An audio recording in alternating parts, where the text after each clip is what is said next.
Good morning, everyone. It's a beautiful day. It's lovely to have you with us.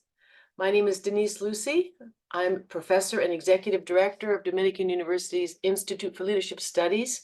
It's my privilege and honor to welcome you today to our Business Edge briefing. This program is called Innovating Courageously: The Power of Safe Spaces in Driving Creativity.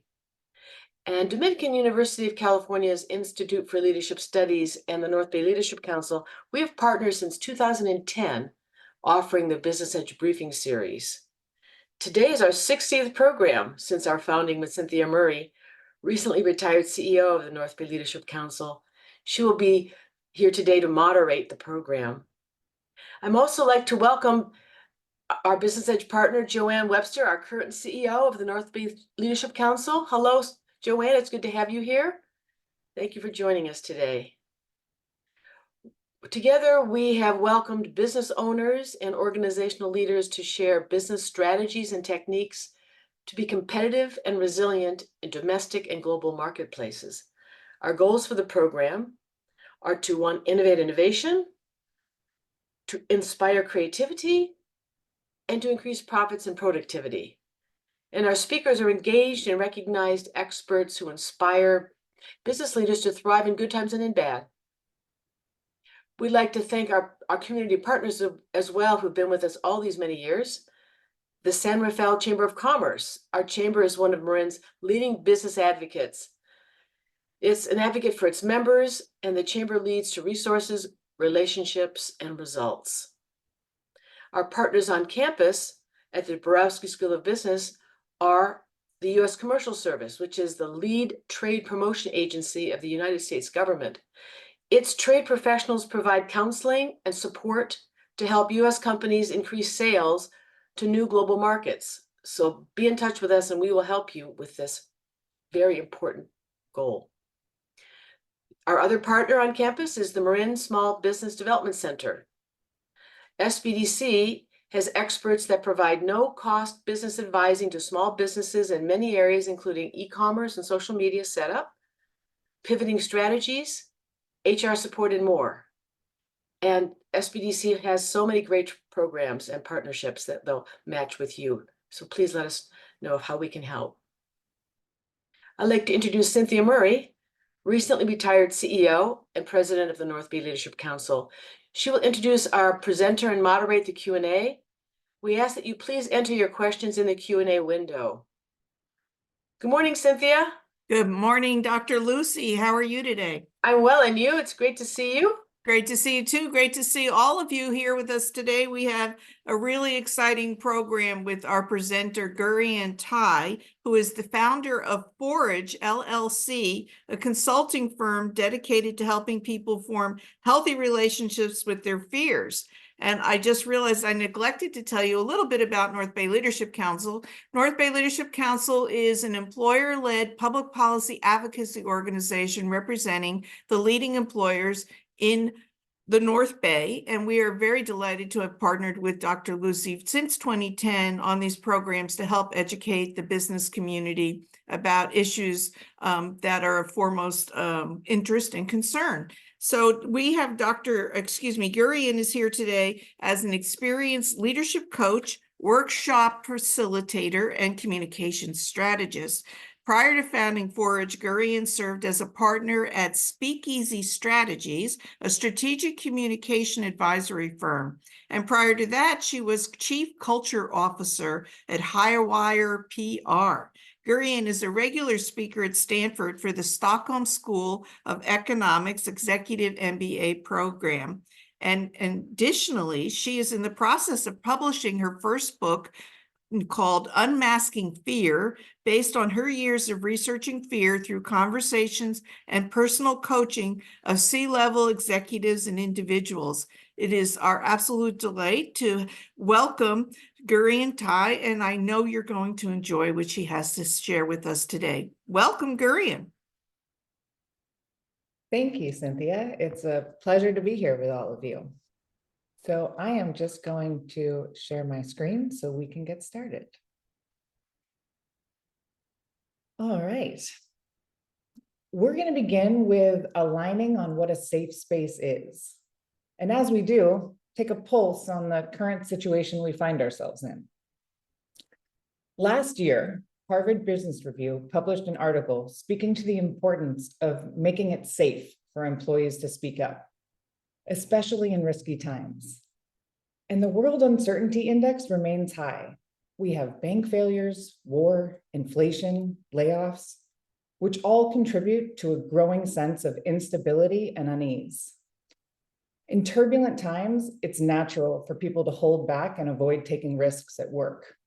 This can mean a reluctance to report mistakes, ask questions, offer new ideas, or challenge a plan. People, whether they're aware of it or not, are trying to protect their reputations and their jobs. And unfortunately, the same behaviors that feel risky to individual employees are exactly what their companies need in order to thrive in uncertain economic climates. To solve this dilemma, today we're going to look at some of the obstacles standing in the way of creating safe spaces, as well as some practices you can use to implement them, and in so doing, benefit from them. Because we're in webinar format, I want to share a couple of options you have for ways of interacting with me. The first is to use your chat, which is on the Zoom at the bottom. The second, you can submit a question to Cynthia, and this would be through the Q&A function. And be aware, there are times that I'm going to call your interaction forth, like now. So please write your responses in the chat. I've listed some examples. What challenges do you face when you've tried to create safe spaces? You're not sure how to begin? Scared to alienate someone? Scared of what might happen? Does anyone have any else they'd like to share?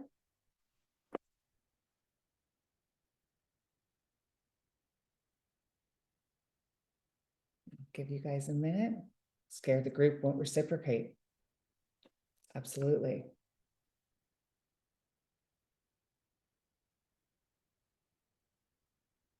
Okay, we'll start to think about it. The more we can make this tangible today, the better.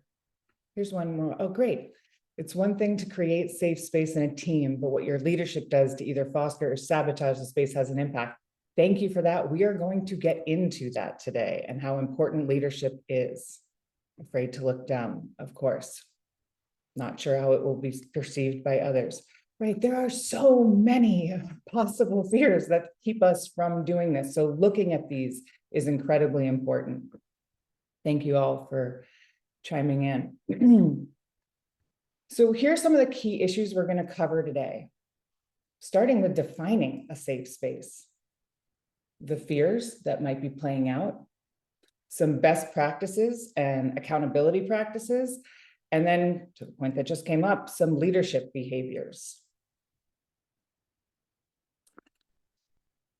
Sorry, I jumped ahead there. So what is a safe space? This is how Harvard Business School professor Amy Edmondson defines it. Psychological safety is a sense of confidence that the team will not embarrass, reject, or punish someone for speaking up. It describes a team climate characterized by interpersonal trust and mutual respect in which people are being themselves. People have to feel comfortable in taking risks and speaking their minds. They need to know that their team members will support their actions and not ridicule them. Everyone has to feel as though they won't be made examples of if something doesn't go right when they propose or suggest an idea. There isn't just one guidebook to establishing a successful safe space. There's a deep connection between the culture of your company, your values, and how you practice them, and creating a safe environment. How to begin? A good baseline is to assess how safe your environment is by looking at communication and collaboration. How they are playing out will give you a lot of insight into this. I'm giving you some example questions to take with you today. And I believe you'll also get a PDF of the slide deck, so you'll have these as well. You're not limited to, but this is a good kind of place to take a pulse on how things are flowing in your organization. So take a moment and jot down a few answers. So as we walk through these slides, this can be practical rather than hypothetical. I'm just going to give you about 20 seconds to do so.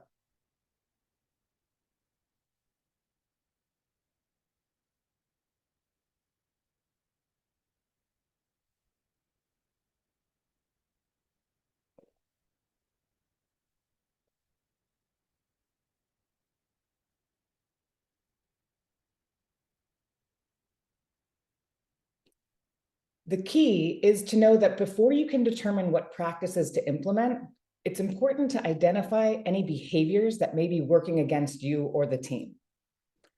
This can feel messy at first, and that's okay. In fact, safe spaces allow for the mess and all that comes from it, which can be pretty rich. Once you've assessed your current circumstance, you can start to look at what agreements and elements are important to intentionally create safety. Here are some examples of what agreements you may want to include. Let's take a couple as examples and look at what that might mean. So, eliminating punishments. If an idea is discredited publicly, how can you engage the moment to find a different way? What perspective can you invite that enables people to find value in the risk-taking itself? Or leaning into recognition. How might you take time to call out the team member who took a risk, even if the idea wasn't chosen as the path forward or acted upon? Once you have some supportive agreements, you can look at the elements of what you want to encourage people to actively practice. This might be created based on the culture and values of your company. It could also be formed on the need of the moment. For instance, are you conducting a brainstorm, an all-hands meeting, a metrics review? The safe space might be different to support different objectives. Does anyone have an element that they want to submit into the chat to add to this list for others to benefit from? These are just examples. As I said, there is no one set way to create a safe space.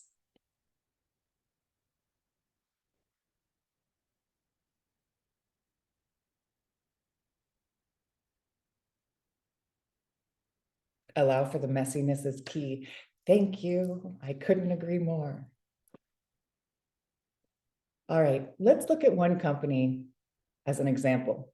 I think you might be familiar with them.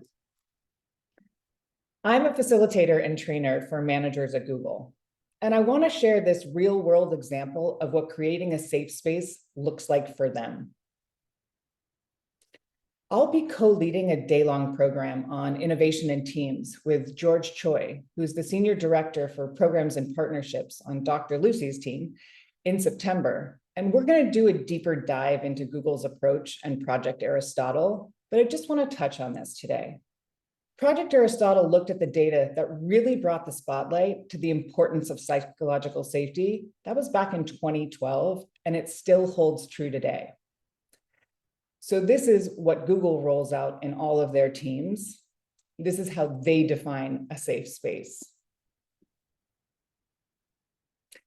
Google also looks at race and intersectionality as part of this. Intersectionality is a sociological framework for understanding how groups and individuals' social and political identities result in unique combinations of discrimination and privilege. Examples of these factors include gender, race, ethnicity, sexuality, religion, age, and so on. There's a lot to take into consideration. We don't have time today to cover the topic of DEI and safe spaces, and I highly encourage this conversation be had. Whether you conduct this internally or bring in a professional to assist you, in addition to policies and practices, it's key to ensure that commitment to the investment of what is required be applied. And this will ask you to consider the role of dollars, time, and training to support an effective DEI approach. Okay, speaking of discomfort that I saw that just came into the chat, let's look at the role that fear might be playing. While it's not my preference to read slides, I'm going to read this to you. To be fully present at work, to feel psychologically safe, we must know that we can be free enough sometimes to share the things that scare us without fear of recriminations. We must be able to talk about what is messy or sad, to have hard conversations with colleagues. The more you will get to know me, the more you will learn. I think fear has so much information for us. In fact, I don't think there's anything that has more. However, many of us fear fear, so we turn away from it. In fact, it's our neurological response. This is the home of fight, flight, and freeze. But what if we turn towards it? If we were in a dialogue, I would ask you to answer these questions. And since we're not, I'd like you to take a moment and answer them for yourselves. So I'm going to give you maybe just under a minute. Maybe jot down the answers to these questions.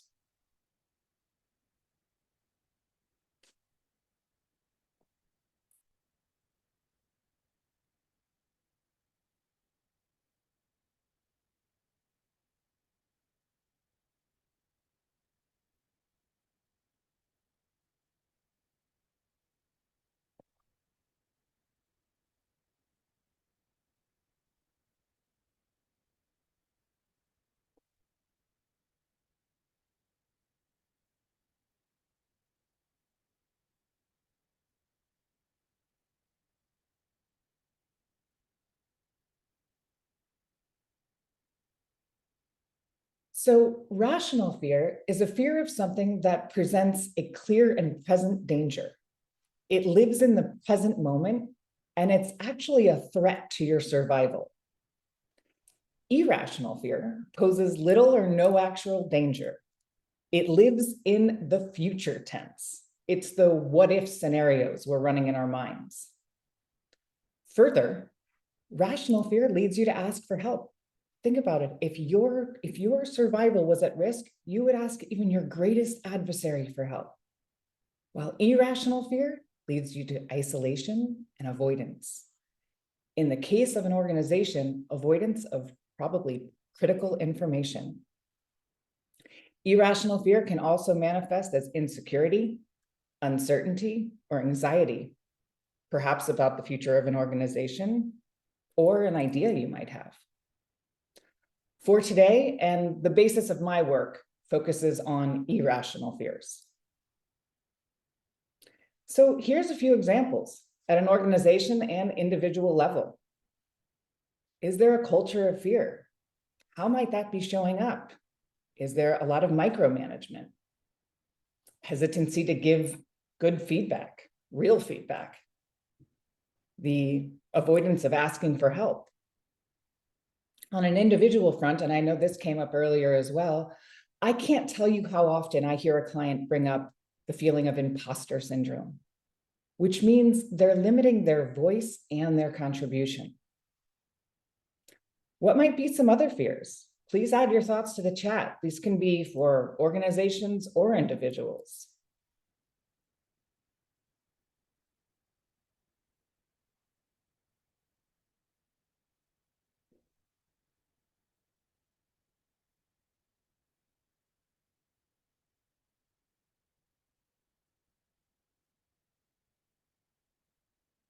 Anyone have any other fears they want to share? Potentially? Great. Being out of the loop, fear of being corrected for merely sharing an idea. Absolutely. An emotion-based, thank you all. Yeah. The first thing we want to do is turn towards the fears that exist so we can see what information they have for us. I know I look at fear a little differently. When misunderstood, fear can be an incredible barrier. And I think we're all familiar with that. Uncertainty takes up a lot of space and energy, which can impact organizational culture, effectiveness, efficiency. More, fear can shut us down and impede purpose-driven leadership, executive presence, which is a popular area of focus currently, and creativity and innovation. But what's possible when fear is an access point to important truths? It can become our greatest accelerator of change if we explore what it has to offer. Rather than being fearless or trying to conquer it, I believe it's about forming a relationship with it. We have a fear center in our brains. It's our amygdala. So the fact of overcoming or conquering, it's probably going to be there. If we can form a healthy relationship with it, fears become an ally that inform our growth. Engaging fear enables organizations and individuals to respond rather than react from a place of curiosity and intentionality. We have the amazing gift of self-awareness, which means we can practice it. And it's just that, it's a practice. If we learn to be the observer of ourselves, we can begin to witness when fear is at play. Because unfortunately, most of us don't realize until we're pretty far down a fear spiral. However, our body gives us signals. And if we learn to attune to them and observe, we can begin to create new practices and patterns. We fear because our values are in danger, or something we care about is being threatened. But our body might start giving us cues. You might hold your breath. You might start feeling that you are avoiding a certain situation. I also mentioned what I refer to as the masks of fear. I think everything comes down to fear, but these can serve as good indicators that pulse racing. Great, thank you, absolutely, fear indication. So these masks can serve as good indicators that fear might be present just beneath the surface. Because we fear fear, it's actually easier to feel these masks. And if we get curious, we can see what else is at play. What is fear asking us to explore? This is the only word I have written on a Post-it note on my desk. I think it's the most powerful word in the English language. This is where we can move from reactions to responses. This is where, after we continually practice a new way of engaging fear, automatic reactions, which oftentimes are fear-based, can become intentional choices. Fear dissolves through recognition. The darkness is a mirage. What happens to darkness when you shine a light on it? Like a magic trick, it loses its power once you understand how the trick works. I see fear and courage as different sides of the same coin. Think about it. Right before you made a choice to step into your courage, you were likely in fear. Fear has us hold on to the inhale and keeps us still. Courage is when we exhale and move into it. Fear is courage unrealized. Let me repeat that. Fear is courage unrealized. More, it's what can connect you to what's most important in that moment. How? How does one engage fear? Here's an option for a new way. When you sense the fear, and we just talked about some of the cues that might alert you to its presence, I want you to pause and then turn towards it and get curious. I've italicized the first two questions, as if you remember anything from today, I want you to remember this. This is where irrational fear is created. In the stories we are telling ourselves about future scenarios, the what ifs. In the pause is how you can move to a different way of engaging your fear, as informer. So I'm going to give you a very high level example of this. I could sit here and say, I'm a terrible granddaughter. I'm the worst granddaughter. Or I can turn towards that. What's true? What's true is that I love my grandmother and I want to set out some uninterrupted time this weekend to have a call with her. What am I telling myself is true? That I'm a terrible granddaughter. There might be a nugget of information that's worthy of exploring, that's actually informing me of what choice I want to make, but that doesn't come from running a lack-based thought on loop. Then you can go deeper. So what is most important? Do I need more information? Where can I ask for help?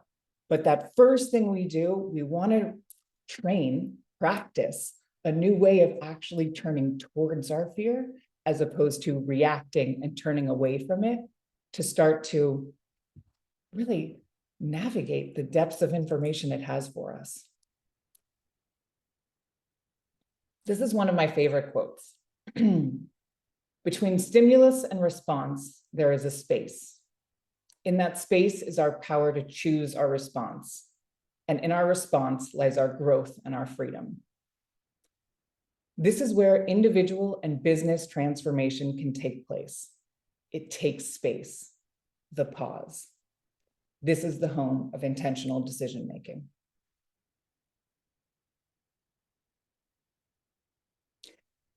Now that we've looked at some of the obstacles in the way, let's look at some practices to support us. And remember, it might feel uncomfortable. Think about growth. It tends not to come from a place of comfort. Okay, some best practices. And I'm going to warn you, after I walk you through these, I'm going to ask you to share a tip or a practice you might have. So be ready for my chat request. Define. Define what creativity and innovation are to your project or your team or organization. Don't let them be subjective. Again, depending on the form, is it a brainstorm, a board meeting? They might look different. Reinforce. When ideating, creating, or receiving new ideas, where is the emphasis? Whether it's your direct report, a peer, a colleague, is the emphasis on the right answer, the powerful question, the bigness or riskiness of an idea? Make space for failure. We've talked about the importance of mess. You can plan for the mess. Designate zones where failure is not only tolerated, it's encouraged. It might be in those settings where the biggest ideas emerge. And practice the power of yes and. This is a generative practice. Its roots are in improv. The idea is to keep flow going. We don't want to hinder things, and fear has a way of hindering until people have a healthy relationship with it.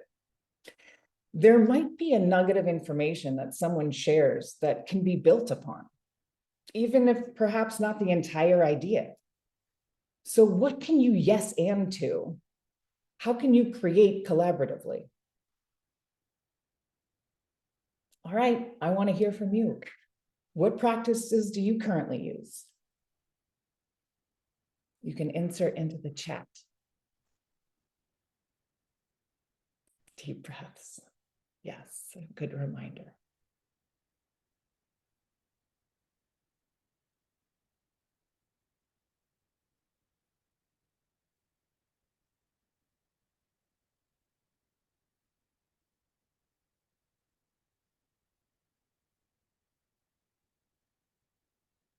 Seems like oxygen is a key role in tell me more. I love tell me more. That's a great way. When we get fear, typically forces us to the answer. You can't be in fear and curious at the same time. And curiosity is an opener. So tell me more leaves room for that. Thank you. Humor to lighten the mood. Absolutely. Levity is a very powerful, energetic shifter. Presence. Also, the difference between irrational fear, when we are playing out irrational fears, we are not in the present moment. We are in that future tense. Presence is a great way to bring us all back in. And clearer goals. Yes, inviting everybody to align around that intentionally is a great way to create the container to move in. Thank you all for contributing in the chat. I know it's a great way for us to be engaged in this forum. So you'll want to consider what accountability looks like from a day-to-day perspective, as well as a more formalized approach. For example, how you hold people accountable in performance reviews. A lot of times this type of behavior is talked about in certain meetings, but then not followed through in performance reviews. So it's great if you can actually make it a part of your formalized processes as well. So as we discussed in the beginning, be explicit about why this is a safe place and what that means and looks like. Have people name what they're concerned about. You don't have to guess.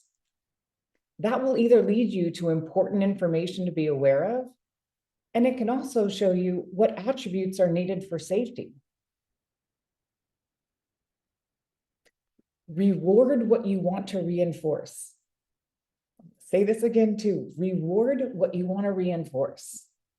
What behaviors are you trying to validate? What behaviors are you wanting to be a part of? That's not happenstance. This can be done in real time, in weekly one-on-ones, again, in performance reviews. One of my favorite tools for managers to include during their one-on-ones is building in a touch base focused on 2 questions. 1, what are the wins from the week? And 2, what are the obstacles standing in their way? As it relates to the wins, mix it up. In addition to what project was completed or metric accomplished, what big idea was proposed? Did they manage up to you or in another setting? Managing up takes a lot of courage. What risks did they take? And what do you deem a win outside of metrics? And thank you, Gabrielle, for your support. I agree. So I think everyone has the capacity to lead.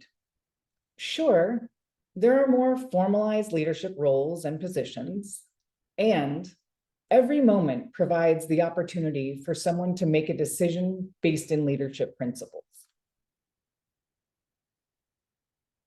Where do we begin?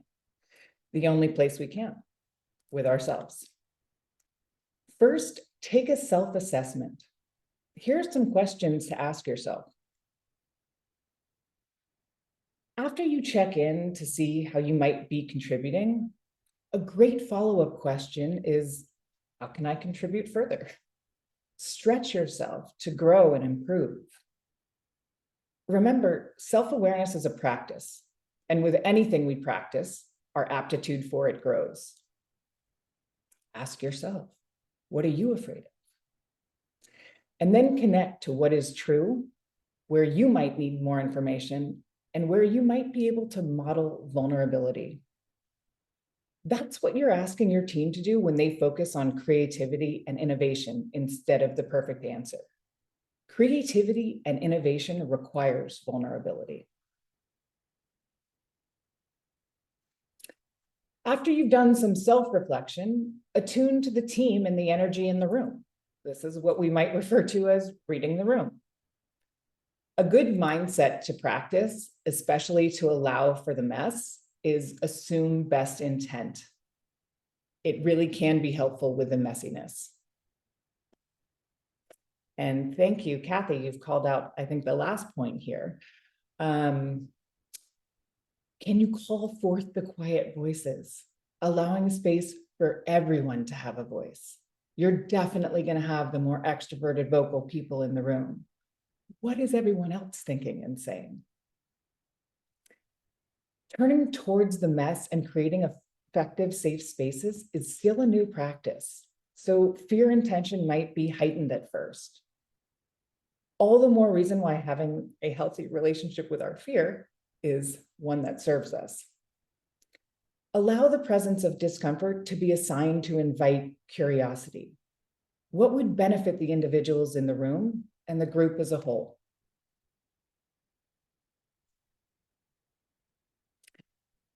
Be yourself. Authenticity creates safety. People often ask me how to be a great leader.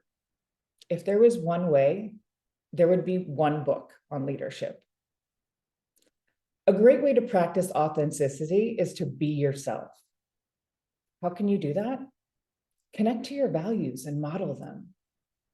Demonstrate that you walk your talk, as opposed to just talking your talk. This can be done with personal or company values. Better if done with both. Let me give you an example. A few of my values are curiosity, integrity, compassion, and gratitude.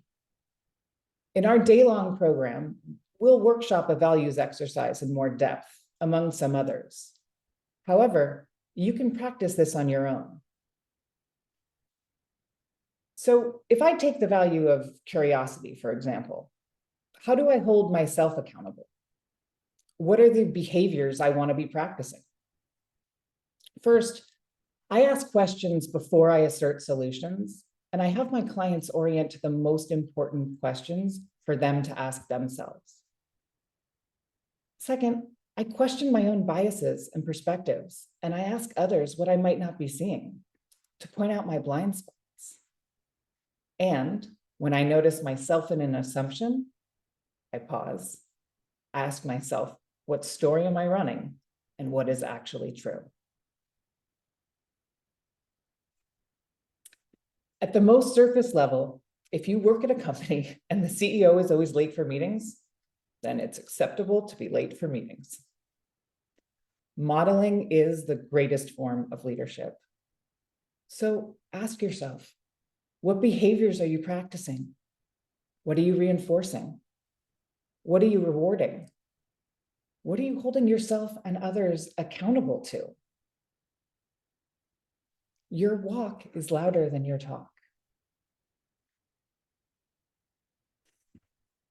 So some of the key takeaways from today. First, define what makes it a safe space and speak to it explicitly. Next, turn towards the fear because I guarantee you it's showing you something. Again, important questions to remember. What is true? And what am I telling myself is true? There is likely information, and you might not know it. You might need to go and find out what that is.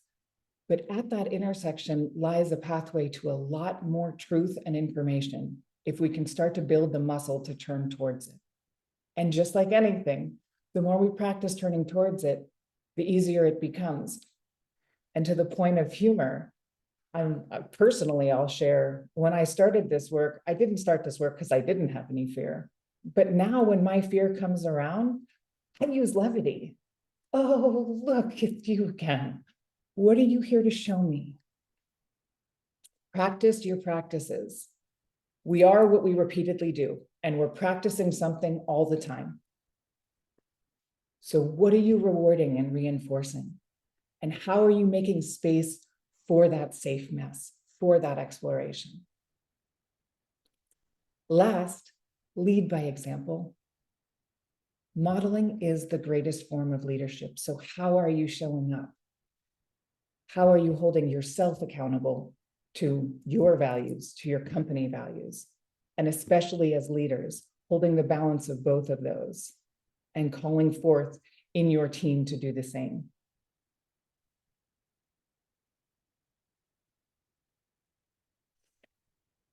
Before we move into the Q&A portion, I'd love you to take a moment and just jot down one thing that resonated with you today that you can start doing differently. And when you do, I'd like you to do it for yourself, but maybe put it into the chat as well, because something that stuck with you might be relevant for somebody else.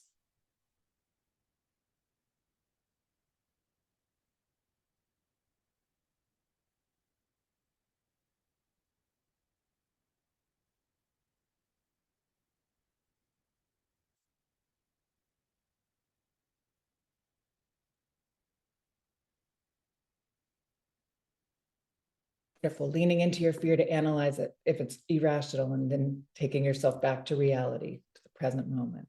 Wonderful. Making sure you can lift up quieter voices. Pause, post-it note. Fantastic. To learn from fear.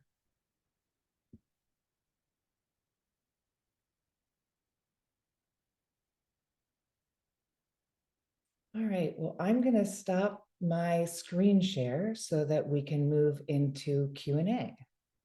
Well, thank you so much, Gurian. That was absolutely fascinating and thought-provoking. And now, if you have questions, you can either put them in the chat or the Q&A, whichever is easier for you. But I will start off since I don't see any at this point. One of the things that I thought was really important was I have observed that a lot of people fear, there's external fear and internal fear, and that so many people they're so busy judging themselves and judging themselves harshly that they censor themselves and feel like everybody's going to feel like they do on the outside. And can you talk a little bit, how do you overcome being so self-judgmental and critical of yourself? Absolutely. It's something that I work with my clients on, and it's a big question, Cynthia. So what I'm going to do actually today, because it's a process. Unfortunately, we've had a lot of practice of self-critical thinking, but I'm going to give you 2 tools that can help to navigate that in a different way. And the reason why it's so automatic for us, from a neurological perspective, every time we make a decision, we fire a neuron down a pathway. And when we find ourselves in a similar circumstance and react the same way again and again, that pathway becomes what they call a superhighway. And once it's a superhighway, your brain loses the ability to realize there's a decision point there.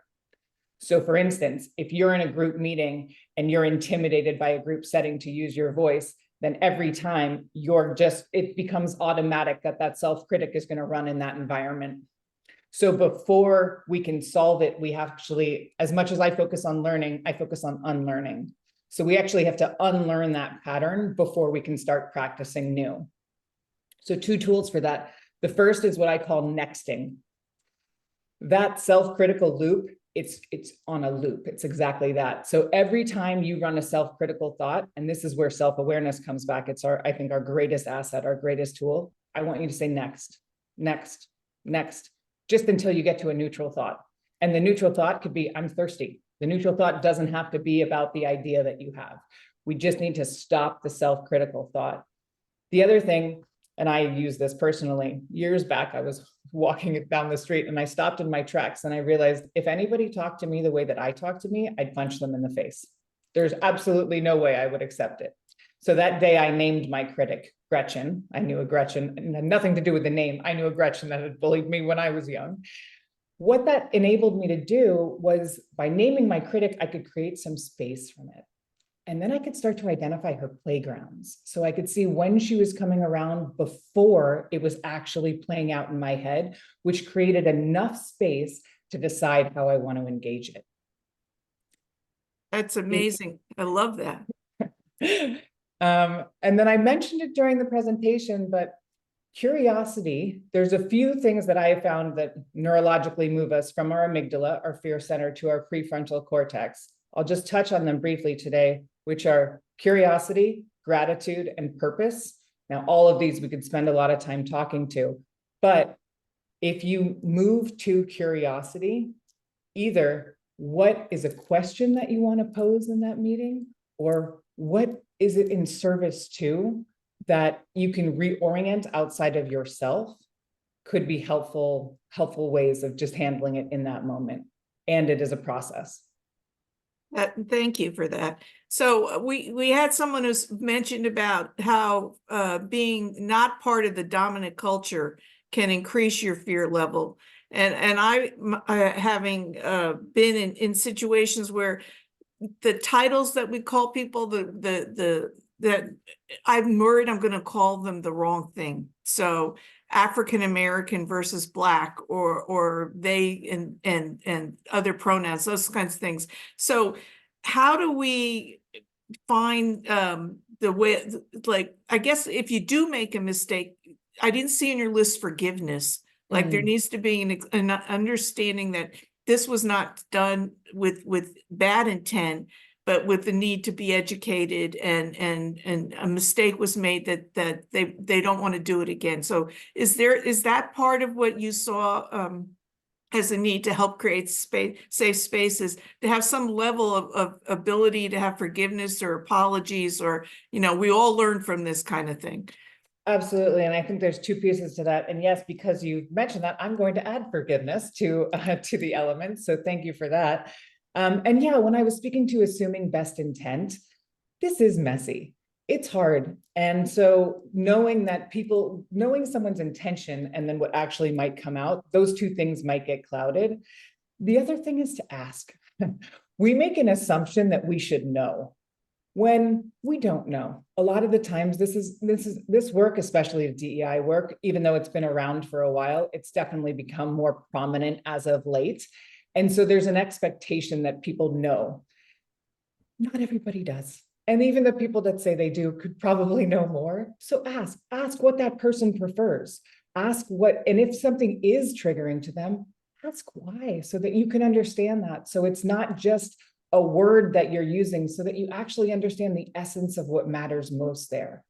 But it's really about turning into those uncomfortable conversations, which we've all kind of been trained to avoid. It's actually going to that messy place to understand what is true. So we have a question. Some of us are not officially leaders, but find ourselves leading without authority and miss leaders whose behavior doesn't create safe spaces. Do you have any advice? Yeah, so this is when I referenced managing up takes courage.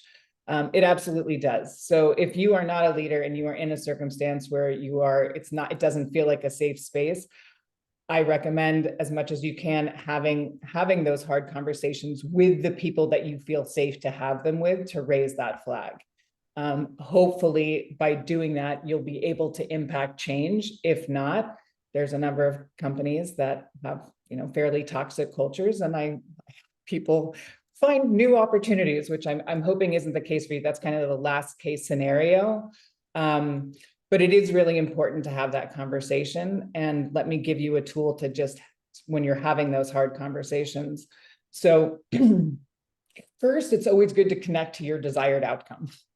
Oftentimes we don't do that. We go in to have an important conversation and we can go off on a tangent that doesn't actually have to do with what we want to talk about.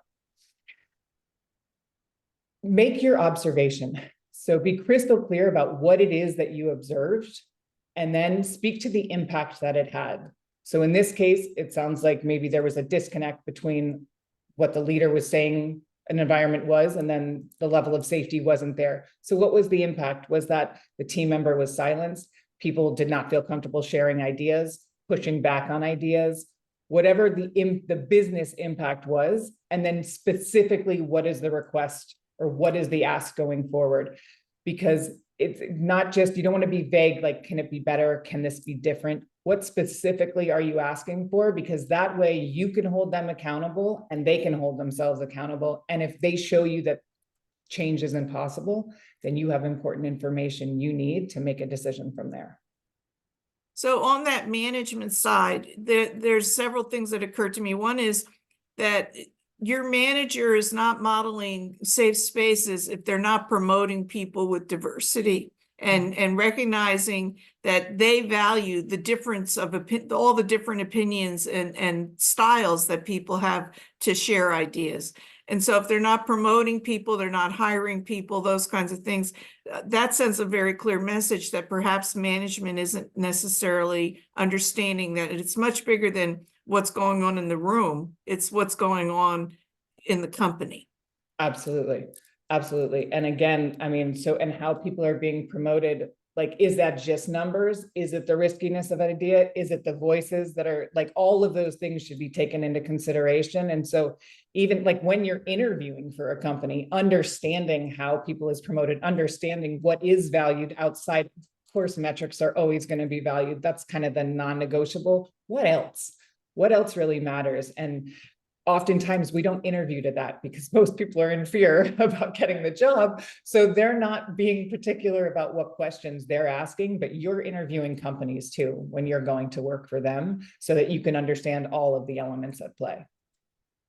So when you look at the idea of people now working hybrid or remote, that seems like that adds another layer of challenge to be fearless, because you're not in the room, you're not seeing body language to the full extent, you're not seeing everybody's expressions. So is there any tips for that? Sure. I'm always going to lead into communication. I think everything comes down to communication. And I think most communication, people are running stories in their minds about what's happening, about what somebody thinks, about what they are capable or not capable of. I think while in some ways video kind of saved us all and helped us communicate at a time when we couldn't, it's also made it's disconnected some people. And so I would lean in to have hard conversations, have real conversations. I mean, even to the beginning of psychological safety, how much are you sharing of what you're going through, of when someone says to you, how are you? Have you checked in to ask yourself that? Do you know the actual truth before you just say, I'm fine, I'm great, everything's wonderful? Actually, one of my favorite things about the pandemic was nobody had extra capacity. So there was a period of time there when someone said, how are you? And they actually responded with the truth. And it was fascinating and I loved it. And I think we should bring that back. But whether you're a manager or a team member, it's easy for people to isolate in a remote environment on video. A lot of companies don't even require people to come on. They can just be the name. So who even knows what they're doing? If you notice people are kind of pulled back, isolated, check in, turn in, check in with them, see how they're doing. It's the people I think avoid uncomfortable circumstances because they don't know what to say. You don't need to know what to say. You can ask, just ask somebody how they're doing or what it is that they're concerned about, because most people want to connect. They want to share. And when we are in a place of connection, then we have access to ideas, to creativity, to all of the things that we're actually trying to create in these safe spaces. Connection creates safety. You're just making me think about the stats I've seen on employee disengagement and how that's something like 60–70% employees aren't truly engaged, and fear could be a big part of that. And maybe that's something else to look at as an impact on a company, that if you're not giving people a safe space, they're more likely to disengage. Absolutely. Absolutely. Do you find that fear is contagious? Like if somebody's in a room and they start to get anxiety and seem fearful, are others going to sort of pick up on that? Oh, Cynthia, governments and systems depend on that. Yeah, I mean, look at that. I mean, seriously though. So I mean, we're talking about fear on a micro level, but fear on a macro level, it's incredibly contagious, it's incredibly powerful, and it's free. So yes, fear is contagious. And one of the most important things I think you can do, it's one of my practices as well. The first thing I do before I turn towards the fear, as I was talking about earlier, and like bringing levity in, the first question I ask myself is this fear mine? We are living in a time, at least in my lifetime, I don't remember when fear has been as high as it has in so many places, in so many regards. And so it's very easy, and it's energy. Fear is energy. You can tell, I mean, there's so many more than the 5 senses. You know how you can tell when someone's staring at you when they're behind you, even though you don't have eyes back there? So think of that when you think of fear. But if you walk into a crowd and everyone's just read the news or anything else, and there's a high level of fear, that is there for you to take on. It's absolutely contagious. Just like when someone's laughing, if it's a really great laugh, you could start laughing. You don't even know what they're laughing at. So it absolutely is. So first take a level set. Is this fear mine? If it's not, if you can check in, get present and be like, oh no, I was okay. Then you can navigate from a spacious pause space. And then you can go through the exercise, if it is yours, to determine what truth is in there for you. So one of the big fears that the understanding of fear is PTSD, post-traumatic stress syndrome. And that is sort of goes back to what you're saying, where it becomes a pattern. But we're seeing that in more and more or applied to more and more things other than, say, being in a combat situation. And what we were especially seeing with a lot of our young people having gone through fires and now pandemics, and there's a lot of stored up stress, which I think is oftentimes fear. Is there anything you're seeing there that can help people? Because I hate to see so much of our population, our workforce being disabled from things like fear and PTSD. Absolutely, yeah, and I think I mean, there are certain circumstances that are much more drastic with PTSD, and I think everyone has some form on some level. So what happens is, I mean, again, fear is trying to protect us. It really gets a bad rap, but like it does a better job at its job than anybody I know.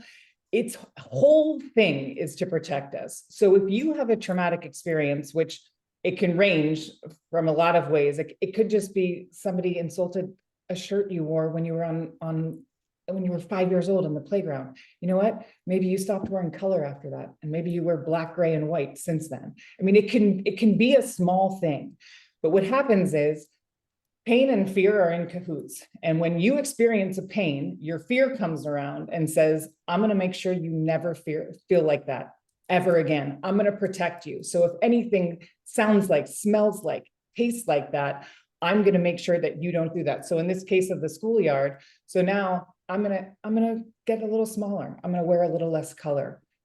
The problem is, once we react the same way again and again and again, as I was saying with the neural pathways, once it becomes an automatic reaction, we're basically lodging that pattern into our subconscious. It doesn't even feel like a choice anymore. You might hear when someone says, this always happens to me, or this is just the way I am.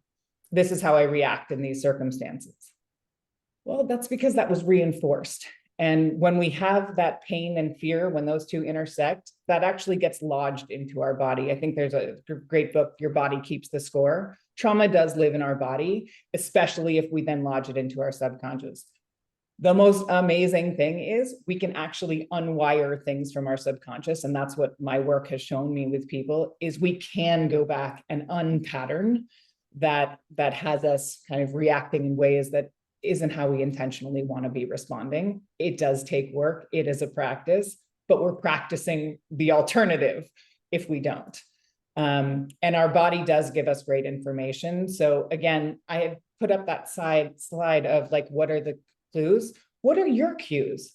Everybody is different. Again, there's not one way. So for me, when I get cold, when I'm in fear, I get cold. Like even before this presentation, I always have a healthy amount of fear, but like I get cold so it looks different. Maybe your shoulders get tight. The most important thing you can do is if we can get to the moment before the automatic reaction happens, which right before that, your body has given you a clue. That's why the amygdala is so important. That's why this is so fascinating. If we can actually learn from our fear, we can start to make intentional choices instead of practicing practices that aren't reflective of what we truly want. All right, we've got time for a last question, and it needs to be a quick answer. So Kathy says, I suppose it's not a rational fear if you walk into a situation where the culture is fear. Can you safely break the ice without becoming an outcast in that culture? I suppose to be courageous could give you information about when to leave and go somewhere better. Yes. So to answer that as quickly as possible, if you walk into a culture of fear and you just blurt something out about it, might not be received that well. I would identify the safe places to have those hard conversations in. If you've had those hard conversations and you see that nothing is going to change, I would recommend looking somewhere else.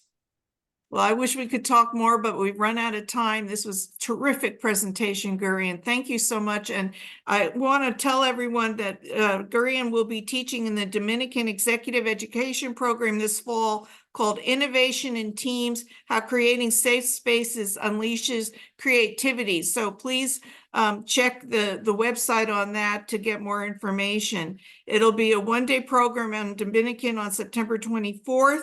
And visit the link that's in the chat for that. We also have upcoming leadership lecture series presented by Dominican in partnership with Book Passage. The first was with Jen Psaki on Thursday, May 16th at 7 p.m. at Dominican. And the next is Dr. Anthony Fauci on Tuesday, June 25th at 7 p.m. at Dominican. And I'm not positive on sharing the slides, but if we're able to share the slides, then we will send that out to the attendees. And I hope that you had a really good time being with us today and learning from Guri and Ty. What a wonderful time for us to think about how do we address our fears and grow from them. So thank you all for coming today. We appreciate your being here, and we hope we will join us again for the next Business Edge briefing coming up in the fall semester. Thank you for coming today.